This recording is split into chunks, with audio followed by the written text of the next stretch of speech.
restaurants and most businesses open, but still urging citizens over the age of 70 to stay home, while also banning gatherings of more than 50 people. Sweden has a lot going for it that's protective. That is to say, it's a culture that they trust their government.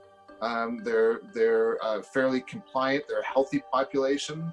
They do not have overcrowding. You don't have multi-generations living together. They tend to be quiet and reserved. They don't tend to hang out in large bunches in the same way that other cultures might. So they had all these things going for them, and I think they were lulled into a certain sense of security that says, we're okay. We don't need to do those things, we're okay.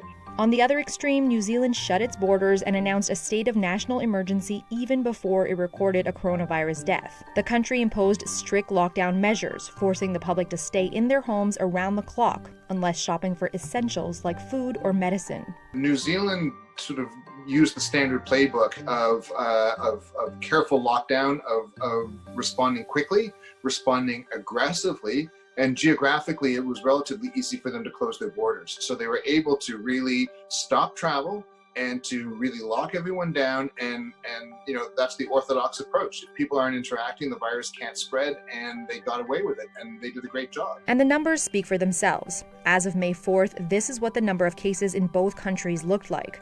Sweden with over 22,000 cases and almost 3,000 deaths, while New Zealand has under 1,500 cases and 20 deaths. As of May 4th, there have been no new coronavirus cases in New Zealand for the first time since March 16th, going beyond flattening the curve.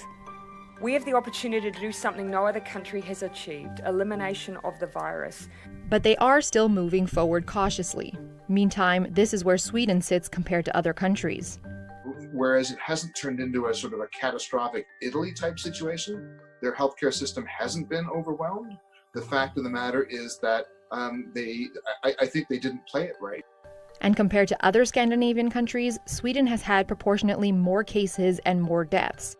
Every country, when implementing layers of protection, have to balance the need to meet the risk posed by COVID-19 today versus the longer-term risk of causing downstream consequences that could end up having even greater harms than the virus itself.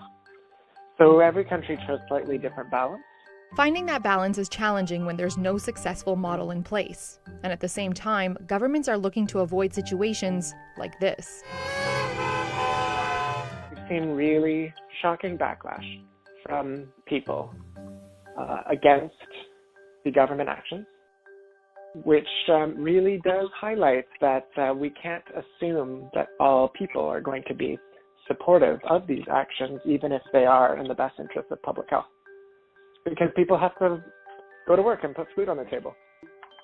And indeed in the UK, when they tried something more akin to the Scandinavian model, citizens freaked out, forced the UK government to pursue a similar strategy as to what Canada has been doing. Only time will tell which country's approach worked best, so that next time a pandemic hits, others can follow their lead.